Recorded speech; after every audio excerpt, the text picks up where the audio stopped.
essa ideia de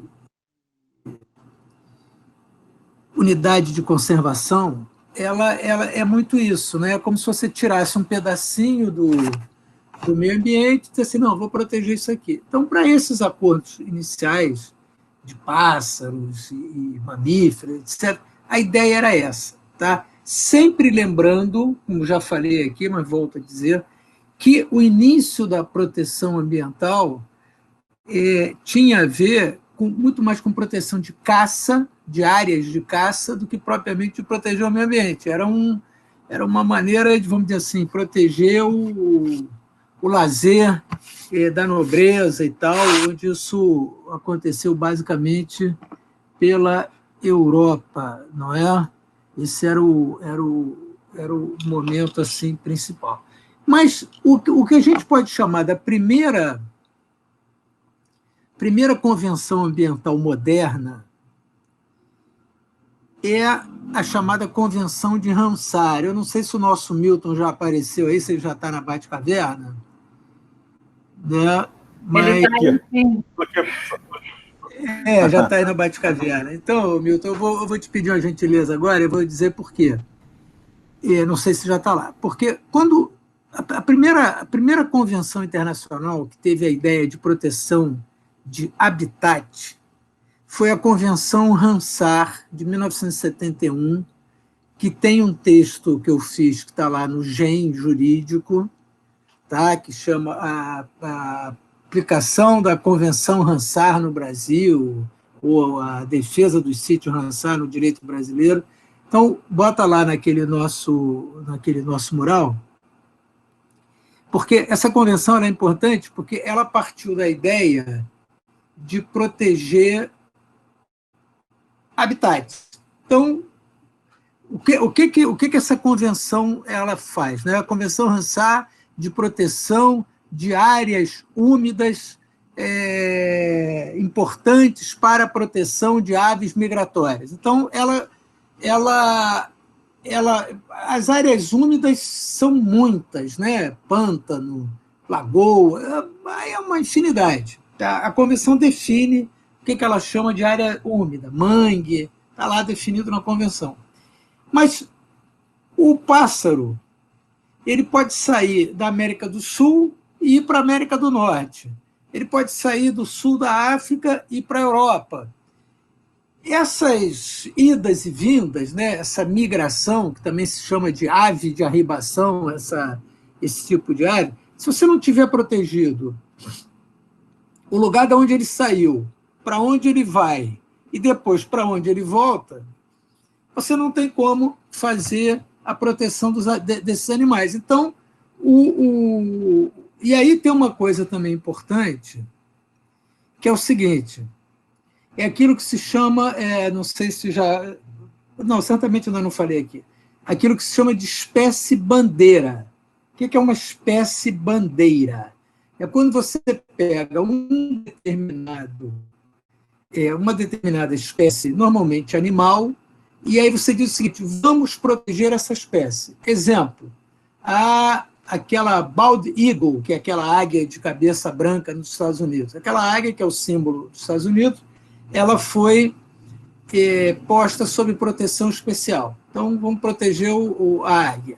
Mas, para proteger a águia, eu preciso fazer uma proteção de todo um ecossistema em volta daquela águia, porque senão ela não tem como continuar a viver. Uma espécie bandeira assim, tradicional, urso-panda. Né? Esse é o grande exemplo aí de espécie bandeira, é o urso-panda. Então, quando você vai proteger o urso-panda, você tem que proteger todo um habitat que está em volta dele. E essa ideia de proteção dos habitats, ela começou com essa convenção sobre Ramsar. Ramsar é uma cidade no Irã, a convenção de 1971, o Brasil é signatário dessa convenção de Ramsar, que foi, a convenção de Ramsar, depois ela foi atualizada no sentido de que ela passe a ter aquele padrão que a gente encontra nas convenções internacionais sobre meio ambiente. E aí é importante, porque essas convenções internacionais de meio ambiente, elas, mais ou menos todas elas guardam algumas características comuns. Elas têm alguns padrões de serem escritas, de serem organizadas e serem implementadas, que são relativamente comuns. Tá? Bom, aí dentro desse contexto das convenções internacionais, nós temos que ver o seguinte: quem assina as convenções internacionais? Quem é sujeito de direito? Convenções, quer dizer, eu estou falando convenções, mas, na verdade, o que eu estou querendo dizer são os atos ou acordos multilaterais sobre meio ambiente, porque os acordos multilaterais sobre meio ambiente podem ter várias formas jurídicas. Uma forma jurídica, tratado, é um documento de natureza obrigatória quando ele entra em vigor. Então, uma vez que os países assinam um tratado, são definidas condições para ele entrar em vigência. Quando ele entra em vigência, ele é obrigatório para as partes que o assinaram. Então, isso é uma coisa. Há um outro tipo de acordo multilateral ambiental, as convenções. Qual é a diferença? Tratado e convenção é mais ou menos a mesma coisa, mas qual tem sido uma diferença que tem acontecido entre os tratados internacionais de meio ambiente e as convenções internacionais de meio ambiente? As convenções tendem a ser uma coisa que se chama de convenção quadro. O que é uma convenção quadro? É uma norma que estabelece diretrizes gerais, que estabelece ideias gerais, linhas gerais a serem seguidas pelos países, e essas convenções quadro, elas acabam que remetem para outros acordos multilaterais ambientais, normalmente os chamados protocolos. Então, nós temos acordos ambientais multilaterais, tratado, convenção e um protocolo. O protocolo é um acordo multilateral ambiental que surge dentro do contexto de uma convenção quadro sobre um determinado assunto.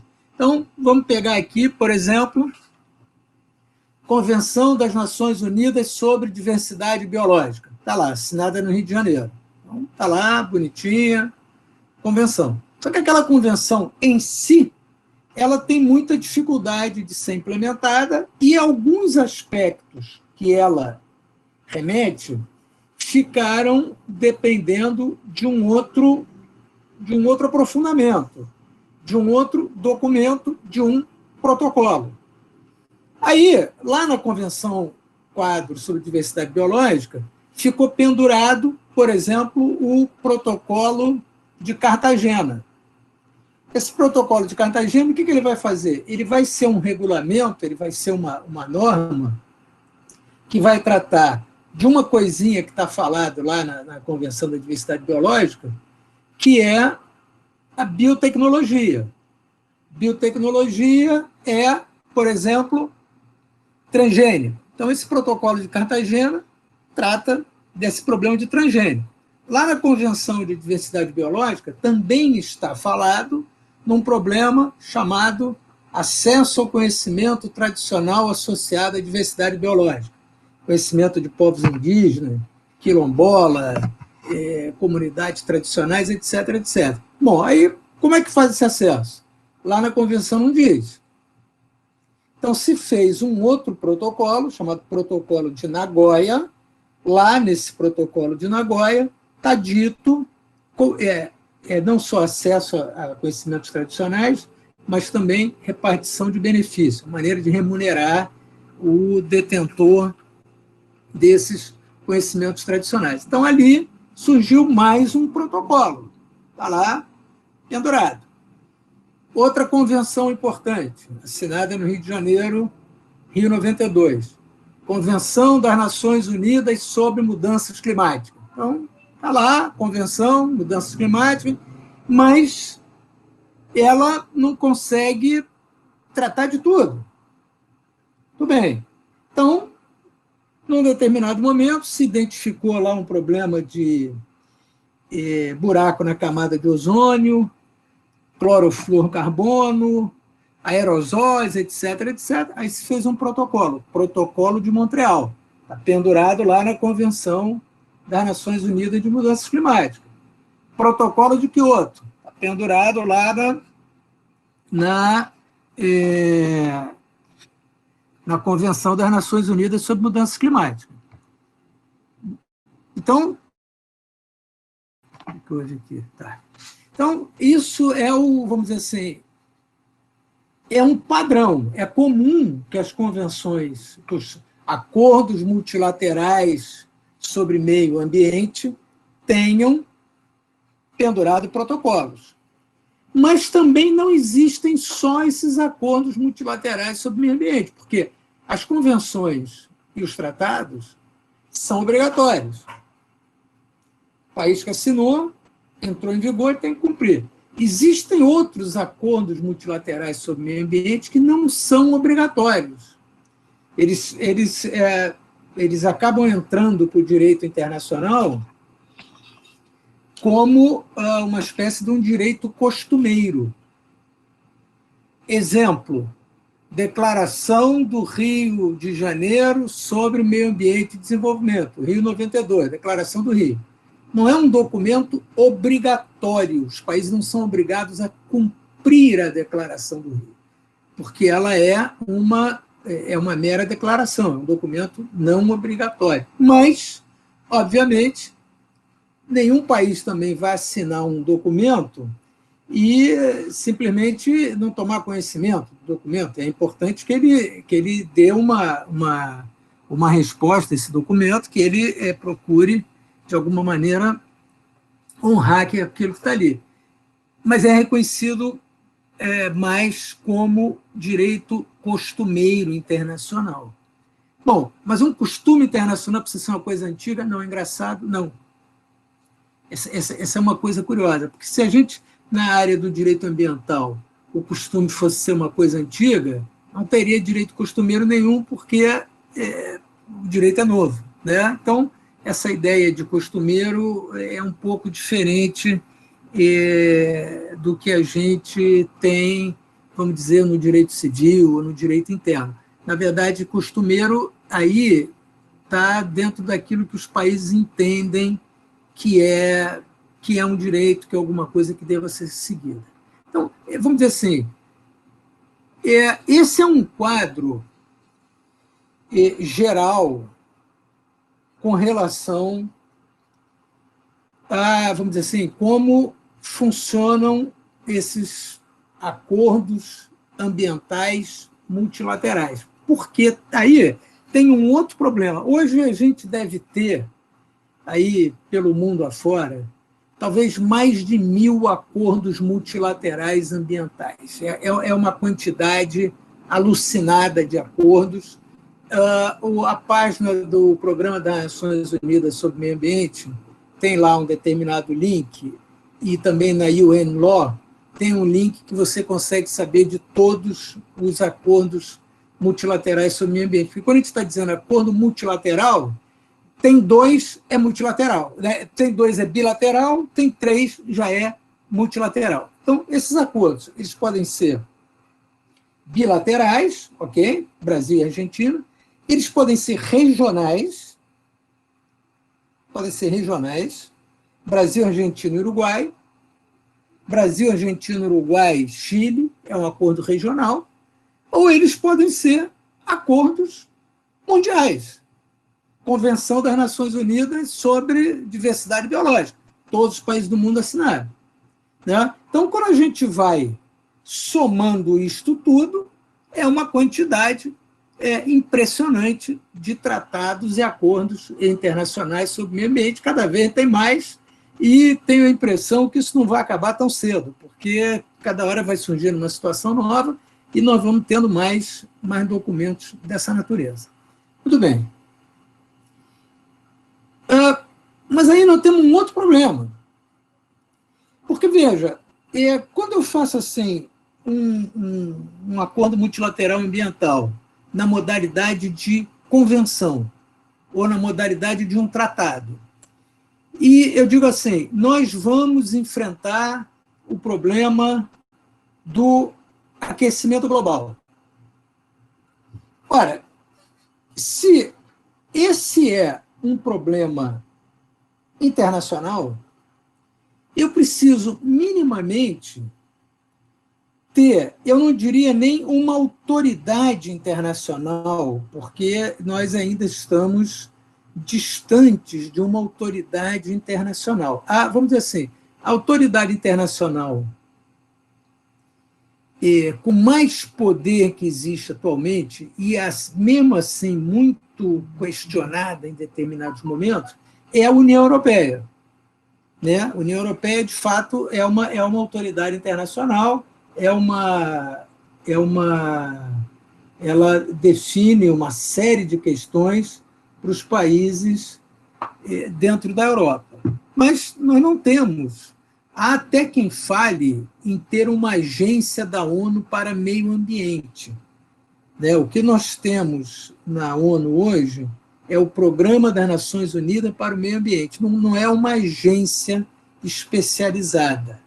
Ele é um pequeno braço lá ligado ao Conselho Econômico e Social da ONU. Ele não tem autonomia de uma agência, como, por exemplo, a Organização Mundial de Saúde, a Organização Internacional do Trabalho e tantas outras que existem aí. O Programa das Nações Unidas do Meio Ambiente não é isso. Bom, então, muito bem. Se eu tenho um problema, estamos usando o caso aqui do aquecimento global, mudança climática.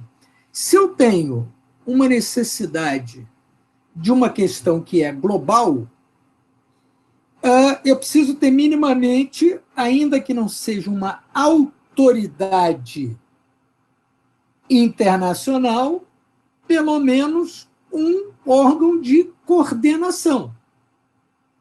Eu preciso ter esse órgão de coordenação. Se eu não tiver o órgão de coordenação, eu não consigo minimamente implementar aquele documento internacional que foi assinado lá por um monte de países. Então, é uma característica dos acordos multilaterais ambientais criar o que eles chamam de uma secretaria-geral. Então, é criado um secretariado dessa convenção, tá? E até uma coisa interessante, quer dizer, essas convenções todas, elas têm sites bem interessantes, com muita informação, muita coisa que a gente pode encontrar lá. Então, existe um secretariado, normalmente é feito um secretariado dessas convenções. Tá? Tipicamente, esse secretariado são duas instituições. Ou o Programa das Nações Unidas para o Meio Ambiente,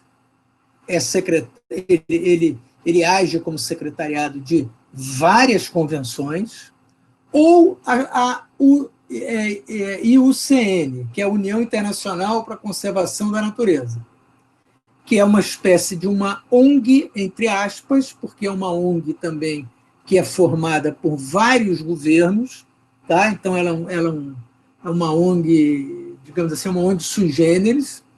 A IUCN, ela também secretaria várias convenções. Sendo que a IUCN tem uma característica curiosa, porque como ela tem um braço que se chama Conselho Mundial de Direito Ambiental ou alguma coisa assim, em geral, quando um determinado problema é observado e se parte para fazer uma convenção internacional, para se fazer um acordo multilateral sobre o meio ambiente, muitas vezes se pede ao ICN que faça uma espécie de um rascunho dessa convenção. Tá? Por exemplo, a Convenção de Ramsar, que eu falei aqui, que é a primeira dentro desse padrão, o rascunho veio da IUCN. Tá? Então, esse é uma característica. Então, essa ideia do secretariado, ela é constante nesses acordos multilaterais todos. Tá? Mas aí nós temos também uma outra característica das convenções internacionais, dos acordos multilaterais ambientais, que é o seguinte: os acordos internacionais, vamos dizer assim, como uma regra, o sujeito de direito internacional é o Estado. Então, só os Estados podem firmar acordos internacionais. Mas na área do meio ambiente, na área do meio ambiente e na área de direitos humanos, tem acontecido um fenômeno curioso. Porque o chamado ECOSOC, que é o Conselho Econômico e Social da Organização das Nações Unidas, ele admite, ele reconhece uma figura que eles chamam de observadores. Então, quem são esses observadores? Em geral, são associações que têm interesse em um determinado tema. Então, pegar o caso aqui, meio ambiente. Então, todas as associações que existem, que se interessem por esse assunto e que atuem na esfera internacional, podem se credenciar como membros observadores do ECOSOC. Então, o ECOSOC ele recebe ONGs, ele tem 5.000 e tantas ONGs credenciadas lá dentro de vários assuntos. Então, tem ONGs empresariais, tem o Greenpeace, enfim, tem um monte de gente lá dentro. O que acontece? Essa turma, esses observadores que o ECOSOC admite, eles podem comparecer nas reuniões internacionais com a finalidade de voz, mas não de voto. Mas, na prática, o que acontece? Quando essas associações elas comparecem nessas reuniões, elas acabam levando uma série de pontos de vista, uma série de conjecturas e ideias que se incorporam aos tratados, aos acordos multilaterais ambientais. Então, essa é uma característica curiosa, né? No tratado, no acordo ambiental, essa característica da participação, entre aspas, popular, mas do que se convencionou chamar aí de sociedade civil, é marcante. Então, esse é um aspecto interessante. Tá? E há quem diga, por exemplo, então, há quem diga, por exemplo, que essas associações elas estão praticamente, elas são quase sujeitos de direito internacional, porque elas participam efetivamente da elaboração desses documentos. Então, aí nós já temos uma característica diferente do direito internacional em geral, né? Que é essa participação, muitas vezes, até do indivíduo. Outros grupos que participam com muito prestígio nesses documentos internacionais, nessas reuniões internacionais, povos indígenas. também participam com muita intensidade, né, através de ONGs, de associações que defendem os interesses de comunidades indígenas, são muito organizadas. Então, essa é uma característica importante. Então, característica que nós já vimos aqui. Secretariado. Qual é a função do secretariado? Acompanhar a implementação da convenção, do acordo multilateral ambiental. Quando eu falar convenção, tratado, qualquer coisa, é acordo multilateral ambiental. Acompanhar, desenvolver. Tipicamente, ou o Programa das Nações Unidas sobre o Meio Ambiente, ou a IUCN, costumam ser os secretariados desses acordos multilaterais.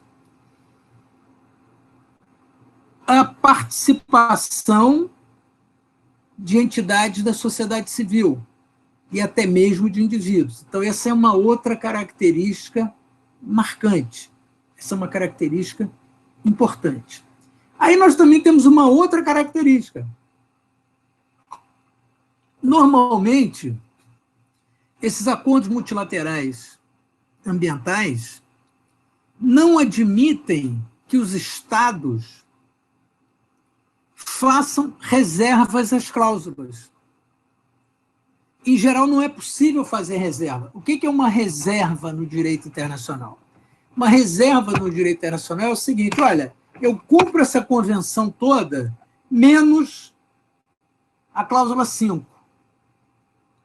Vamos imaginar o seguinte: nós estamos tratando aqui de um acordo multilateral sobre emissão de gases de efeito estufa.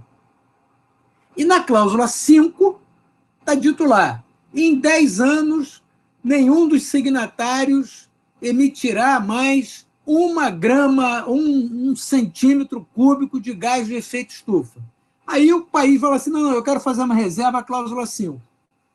Ora, se ele faz uma reserva à cláusula que está dizendo que não vai emitir mais gás nenhum efeito estufa, ele pode assinar o que ele quiser, que a convenção para ele não faz sentido.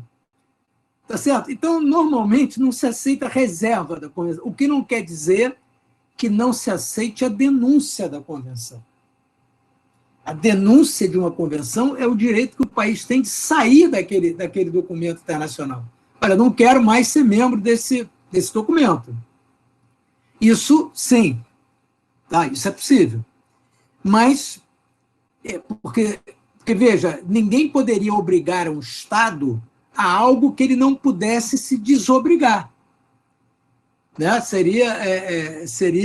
Não teria como. Aí o Bolsonaro tinha razão, com essa história de globalismo, essa bobajada toda, ele teria razão. Você entraria num acordo que você não pode sair, não tem sentido, mas é óbvio que é possível que saia. Tá? Então, essa é outra característica. Normalmente, não se aceita a reserva. Esses documentos não têm cláusula de reserva. Então, quem adere a tudo. Adere como um todo. Veja, o que eu estou dizendo aqui, essas são características gerais. Pode ser que uma ou outra isso seja um pouco mais diluído, mas essa é uma ideia geral que tem por trás dessas convenções, porque desses acordos multilaterais ambientais. Então, reserva também é uma coisa que normalmente não se aceita. Uma outra questão que normalmente também esses documentos têm é o que eles chamam é o que se é chamado de responsabilidades comuns, porém diferenciadas. O que isso significa? Vamos voltar para o nosso exemplo aqui do mudanças climáticas. Está acontecendo mudanças climáticas, gases de efeito estufa, aquecimento global, essa confusão toda está acontecendo aí. Muito bem. Qual é o consenso científico que existe em relação a isso? Houve uma quantidade de emissão de gases de efeito estufa de origem antrópica, e esta emissão começou a gerar problemas no clima, e esses problemas no clima estão afetando a todos. Todos os países emitem gases de efeito estufa? Sim, não há nenhum país que não emita gás de efeito estufa. Todos emitem. Porém, nem todos emitem na mesma quantidade, nem durante o mesmo tempo. Então, o que significa? Responsabilidades comuns, porém diferenciadas. Todo mundo é responsável. Ou seja, todo mundo emite gás de efeito estufa. Estamos de acordo? Estamos de acordo. Só que o Milton, que é a Inglaterra, está emitindo gás de efeito estufa desde o fim do século XVIII. Eu, que sou a China, comecei a emitir no meio do século, no fim, na segunda metade do século XX. Então, eu digo o seguinte, olha, tudo bem, mas eu não tenho tanto quanto você, a minha responsabilidade é diferente. Ah, não, mas acontece que hoje você emite mais do que os Estados Unidos. Não, mas aí é o seguinte, vamos fazer uma medição per capita. A minha emissão per capita é menor do que a tua, porque eu tenho 1,5 bilhão de gente, você tem 300 milhões. Responsabilidades comuns, porém diferenciadas. Cada um tem a sua. Onde é um outro lugar que existe essa questão de responsabilidade comum, porém diferenciada? A Amazônia é o caso típico. É o caso típico. Por quê? Todo mundo sabe que a floresta amazônica, em termos de proteção do clima mundial e da diversidade biológica, é muito importante. Muito importante. Só que a responsabilidade do Brasil, ou do Peru, ou da Colômbia com a floresta amazônica é diferente da que tem a Alemanha, ou da que tem a Noruega. Responsabilidades comuns, porém diferenciadas. Então, esse também é um padrão muito importante que existe nesses acordos multilaterais ambientais. Mas vira só, tudo isso nós ainda estamos no papo. Isso tudo é papo. Vamos combater o aquecimento global, vamos proteger a diversidade biológica, só que isso custa. Isso custa. Isso não se faz puramente com declarações de intenção. Então, normalmente, também estes acordos multilaterais ambientais, eles têm uma coisa importantíssima que se chama mecanismo financeiro. Ou seja, dentro do acordo multilateral ambiental, existe um mecanismo financeiro, uma forma de financiar esta implementação da convenção, que os países aderem a isto, a esse mecanismo financeiro. Porque, veja, nós temos que parar de produzir gás de efeito estufa. Ok, mas quem é que vai financiar isso? Quem é que vai financiar a transição energética? Como é que se faz a transição energética? Então, esse mecanismo financeiro ele foi criado com esta finalidade. Em geral, esses tratados, esses documentos internacionais, eles têm a presença desse chamado mecanismo financeiro.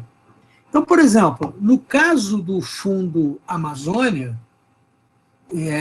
da Noruega, Alemanha, ele é claramente um mecanismo financeiro. Por quê? Porque lá na Convenção de Diversidade Biológica, assim como na Convenção de Mudanças Climáticas, o que está dito? Que os países eles poderão financiar aqueles objetivos pelos mecanismos financeiros tradicionais previstos nos documentos multilaterais ou por outros que eles voluntariamente adotem. Então, a Noruega e a Alemanha, principalmente a Noruega, que é a maior financiadora do Fundo Amazônia, ele criou este outro mecanismo. Porque, através desse outro mecanismo, ela consegue compensar alguma emissão de carbono que ela ainda tem, que aí ela se socorre lá no acordo de mudanças climáticas, através de financiamento ao combate do desmatamento, etc., etc., na Amazônia. Tá? Que é o chamado RED+, ou RED Plus, aí, vantagem do freguês.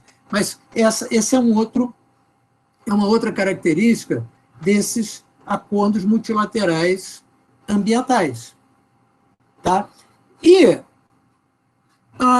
também uma coisa curiosa é que esses documentos eles precisam de normas internas. Então, por exemplo, se a gente pegar o caso da Convenção de Diversidade Biológica, que é uma convenção importante, ou da própria Convenção Ramsar, que já foi falada aqui, o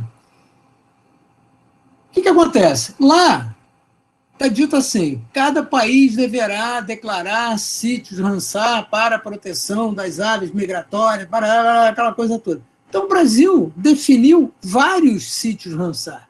Por exemplo, um sítio Ramsar importante é aquele Parque Nacional dos Lençóis Maranhenses. É um sítio Ramsar importante. Existem outros. Tá? Aquela Lagoa dos Patos, lá no Rio Grande do Sul e tal. O país diz qual é. Isso não pode vir por parte do secretariado. Uma outra característica também interessante dessas convenções é que, em geral, elas têm um mecanismo de modificação muito simples. Tá?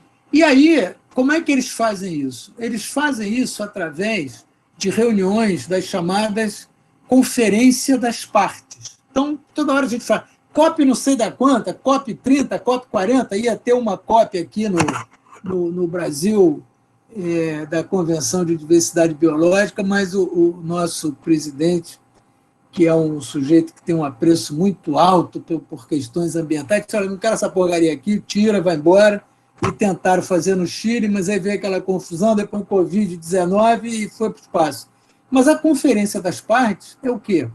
Todas as partes que aderiram a um desses acordos multilaterais, elas se reúnem anualmente, ou enfim, na periodicidade que ela definir, e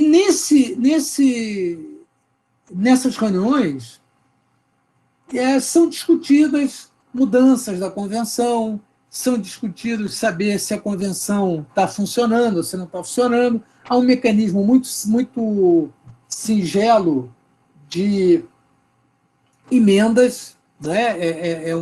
Normalmente os mecanismos de emendas são muito fáceis e isso funciona de uma forma tranquila. Essa é outra característica, né? Uma reunião permanente de conferência das partes. Então, a gente observa que existe, de fato, dentro dessa área, vamos dizer assim, de direito internacional do meio ambiente, características próprias nos acordos. Pegando aqui um caso aí que o nosso Milton gosta, que ele é interessado por essa área de resíduos sólidos, etc., etc., nós temos uma convenção, Convenção de Basileia, que é uma convenção voltada à proibição do tráfico internacional de substâncias tóxicas, produtos perigosos, porque isso existe. Aliás, eu mandei para vocês o vídeo daquela história lá da África, do lixo eletrônico, né? Esse vídeo foi. Essa é uma questão importante. Aí, o que acontece? Lá nessa convenção de Basileia, e depois tem a Convenção de Roterdã também, que é de um assunto assemelhado, eles estabeleceram que só pode haver essa movimentação desses produtos perigosos se houver, por parte do país receptor, o que eles chamam de consentimento prévio, livre e informado, que também é um conceito que tem sido utilizado dentro do direito internacional, muito na área de direitos humanos, principalmente em questões indígenas, mas que também tem aplicação nessa área de resíduos perigosos, produtos tóxicos, etc., etc. O consentimento prévio, livre e informado, ele tem uma origem na medicina, que é aquela coisa que você vai hoje no médico, aí te pede para você assinar um monte de papel, que você nem sabe o que é aquilo, que você assina aqueles papéis todos dizendo que está de acordo com aquilo tudo, que está sabendo exatamente o que vai acontecer, etc., etc. Né? Aquilo foi uma coisa que começou na Alemanha, lá era, vamos dizer assim, deveria ser mais ou menos uma coisa conhecida de todos, mas a ideia é que a pessoa saiba o que vai acontecer. Nesse caso dos resíduos sólidos, dos resíduos tóxicos, se exige esse consentimento prévio, livre e informado também para essa transferência. Agora, é óbvio também, ninguém nasceu ontem, quando você tem populações muito miseráveis, como essas desses vídeos que circularam aí, o negócio dos lixos eletrônicos, esse consentimento prévio ele fica um pouco, vamos dizer assim, obscurecido, porque é claro que os países recebem para guardar aquela lixaria toda, né? Isso tem um determinado pagamento e, obviamente, que para quem está desesperado, sem dinheiro, sem coisa nenhuma, acaba que aceita essa coisa aí sem muita reflexão, sem ver os perigos que isso causa para os países. Tá? E uma última questão que também a gente tem nesses acordos multilaterais de meio ambiente, que é o seguinte: necessariamente esses acordos implicam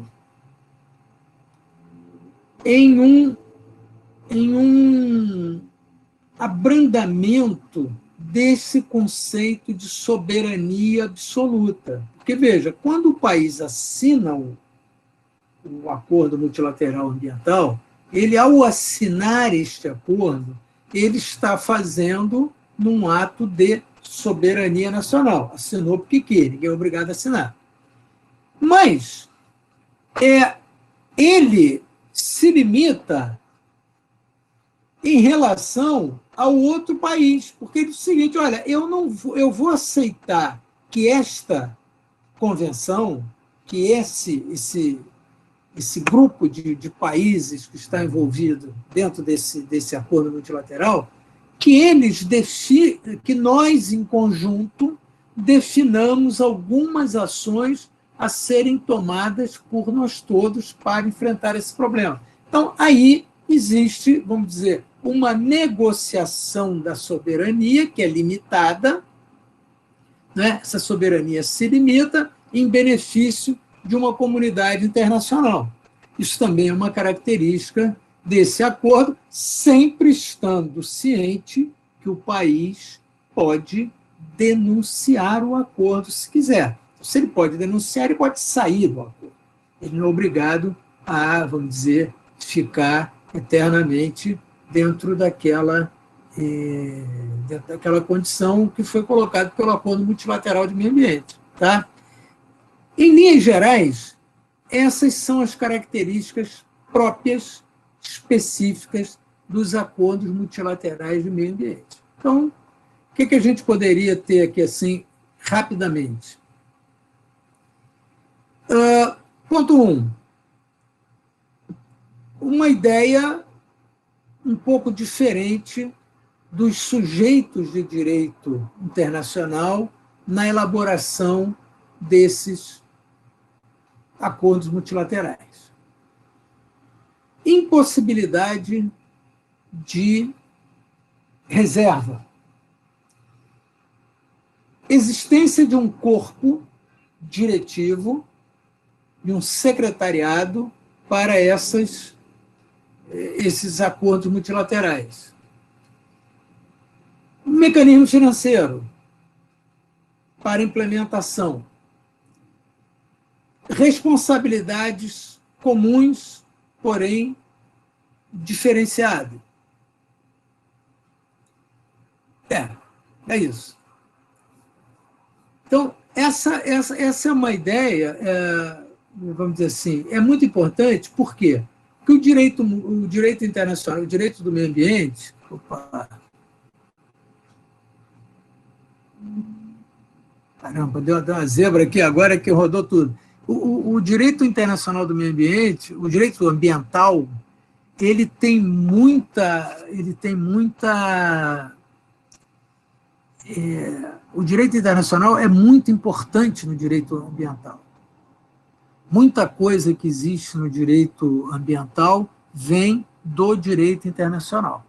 Tá? Mais ou menos era essa, assim, vamos dizer, o nosso assunto de hoje. Agora eu estou aqui para ouvir perguntas, discussões, ver se vocês têm alguma dúvida. E mais ou menos esse é o nosso tema aí. Agradeço também a paciência e a boa vontade de vocês de prestigiarem aqui nossa segunda-feira ambiental. Professor? Fala. Estou com a garganta meio estranha aqui, acho que é muito alto que eu estou usando. Essa questão que o senhor falou do direito internacional e a relação dele com o local, como na última aula que a gente conversou rapidamente, eu acho, assim, só uma observação mesmo, não é uma pergunta em si. Eu acho bem, assim, interessante essa relação, porque estava até lendo um livro esses dias aí, estava falando sobre isso, e falando que o direito internacional ele tem uma característica de ser uma soft law, ela não se impõe.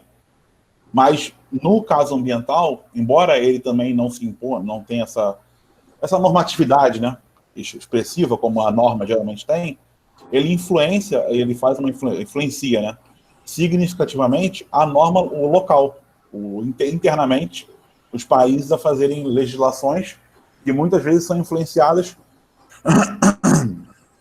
por essa determinação internacional. E no caso do Brasil, principalmente, geralmente essa influência, como a gente conversou na última aula, ela incide mais nos municípios e estados, às vezes, né, do que no âmbito federal. E é interessante porque, de certa forma, como naquele artigo que o senhor escreveu para a revista Dani Rio, de certa forma, a história ambiental brasileira ela começa, né, nos estados, depois ela vai sendo federalizada, e essa tendência também acontece nessa relação internacional. Se fazer um paralelo.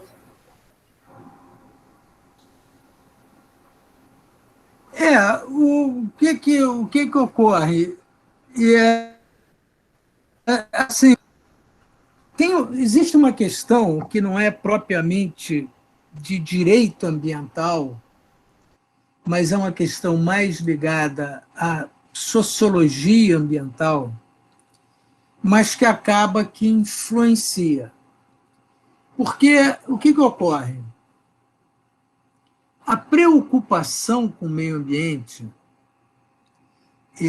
o cara está preocupado se o ar está bom, se o ar está ruim, se a água está boa, se a água está ruim, ela necessariamente surge a partir do momento em que nós ultrapassamos determinadas necessidades básicas. Eu não estou aqui defendendo aquela ideia de que a pior poluição é a poluição da pobreza. Essa é uma ideia errada. Por quê? Porque quem polui mais não é quem é pobre. Quem polui mais é quem tem mais recurso econômico. Isso é uma coisa óbvia. Porque, veja, se a gente pegar, por exemplo, existiu um programa do governo federal, não sei se ainda existe, mas existiu um programa chamado Luz na Escuridão. Esse programa Luz na Escuridão era o quê? Era botar uma lâmpada na casa de pessoas pobres. Então, ia colocar lá uma lâmpadazinha para o cara ter uma luz elétrica dentro de casa. Ora, a quantidade de luz elétrica que eu uso na minha casa, ou que vocês usam, é muito maior do que o cara que está querendo uma lâmpadazinha lá para poder iluminar a casa dele. Essa luz elétrica que nós usamos, ela vem de uma usina que gera energia, etc, etc. Então, se eu estou consumindo mais energia, eu estou poluindo mais do que o cara. Uma série de questões, consumo de famílias com mais renda, etc. Então, não é verdade que a pior poluição é da pobreza. Agora, é verdade que as pessoas mais pobres moram em áreas mais poluídas, porque é óbvio, não é? Onde é que é mais fácil ter um depósito de lixo? Em Ipanema ou em Duque de Caxias? Em Duque de Caxias. E não é porque lá tem as condições melhores para ter o depósito de lixo. Pode ser até que tenha, vamos dizer assim, do ponto de vista geológico, pode ser até que tenha, mas não é esse o elemento fundamental. O elemento fundamental é que, onde tem mais renda, o cara vai dizer aqui não, porque onde tem mais renda, tem mais poder político, tem mais influência, joga o negócio para longe.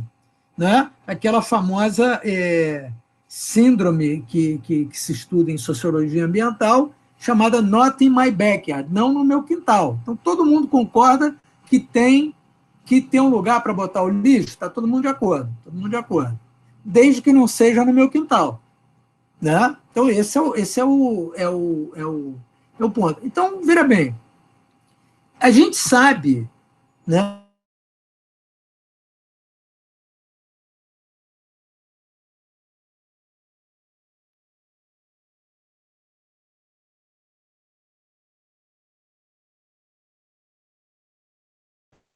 Eu acho que caiu. Acho que caiu, gente. Só um minuto.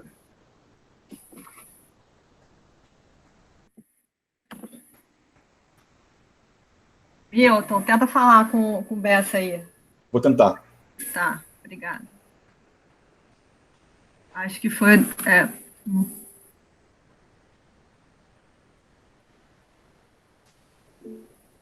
Ele está ouvindo. Está ouvindo, está ouvindo. Professor, acho que o senhor caiu. Eu sair e voltar. De repente, volte. Aí eu acho que ele vai tentar voltar agora.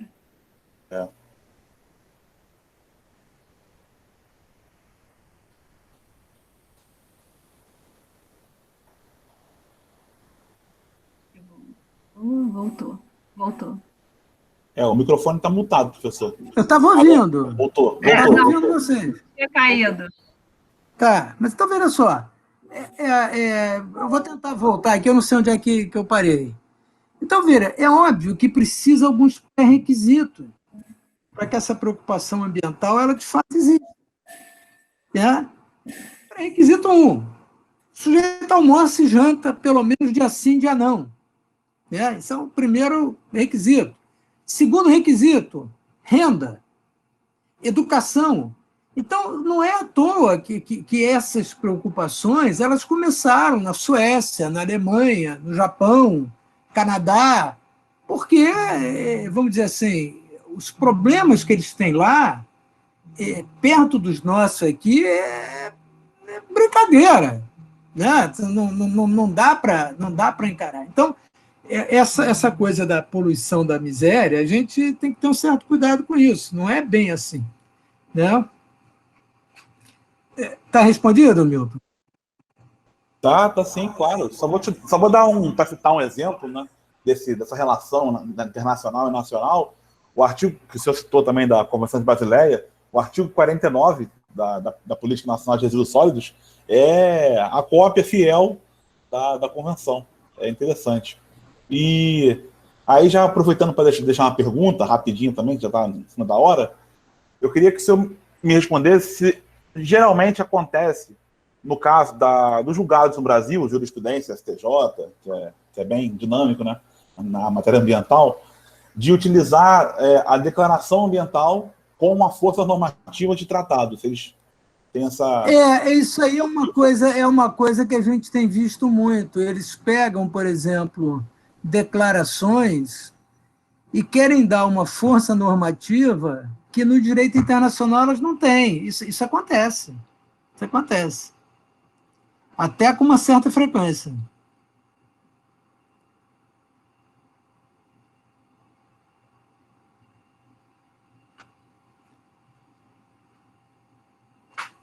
Mais alguma coisa aí, gente? Professor, falando Felipe, você liga a câmera.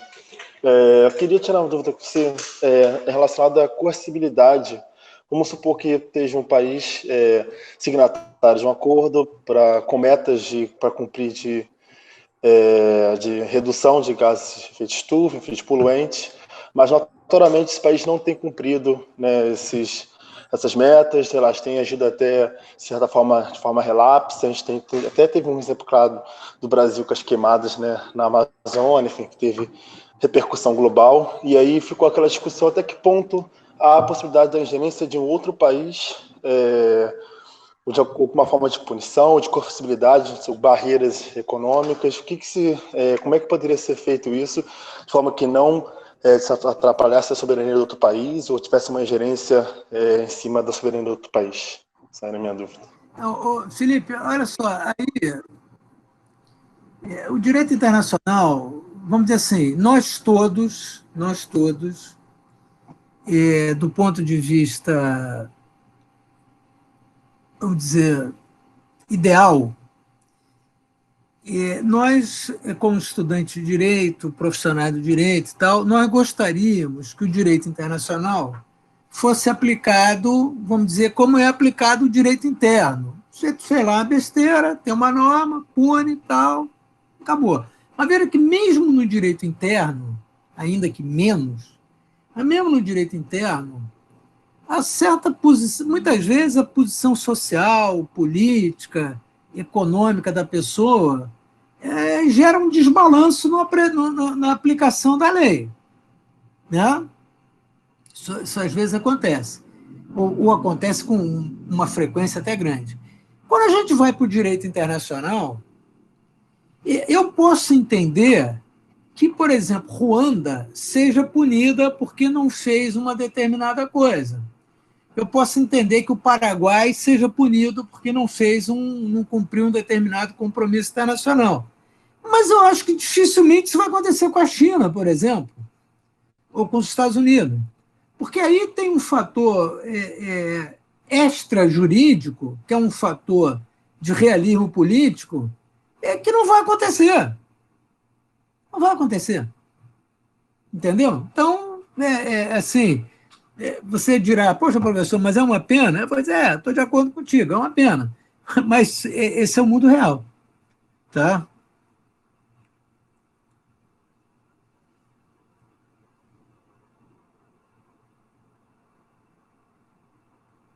Mas alguma coisa aí, gente? Ou será que caiu de novo? Não caiu, não. Tá. Professor, eu estou lembrando daquela polêmica que teve ano passado com as queimadas, né, na Amazônia e as declarações do presidente em relação à soberania. Eu acho que hoje a sua aula esclarece muito esses pontos, né? Aquilo ali, assim, com todo o respeito, é um besterol, assim. Desculpa a expressão, não é a mais elegante para uma sala de aula, mas assim, não faz sentido nenhum. Não faz sentido nenhum. Tá? Mais alguma coisa, gente? Ju, você tem alguma colocação? Tenho uma dúvida, na verdade. Hoje eu estou fazendo um estágio numa consultoria ambiental que emite esse tipo, declarações ambientais de vários tipos de produto.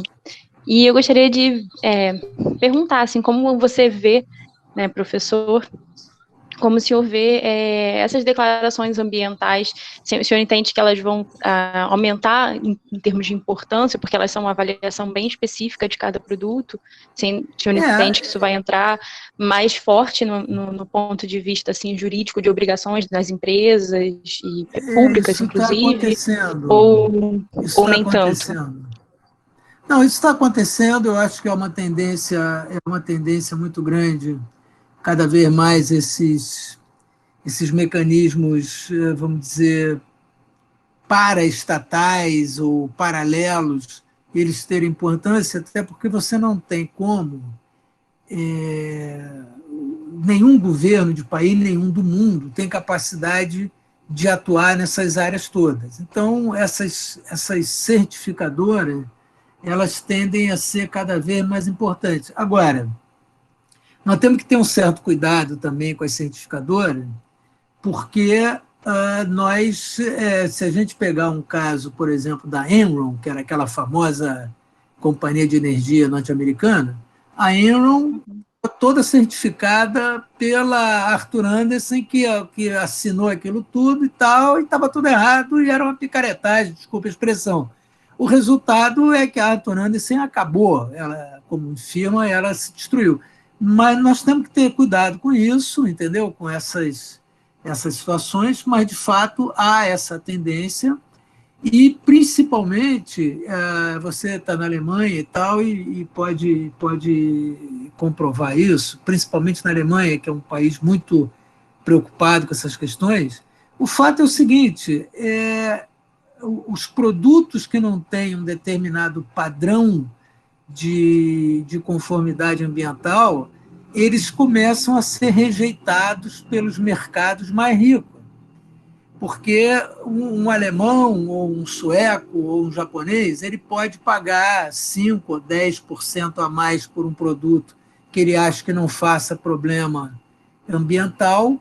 E hoje, essas questões de mudança climática, por exemplo, na Europa, elas são muito sérias, as pessoas estão preocupadíssimas com esse assunto. Não é? Realmente é um problema muito sério para eles. Não é? A gente aqui não tem noção de como isto é relevante nesses países.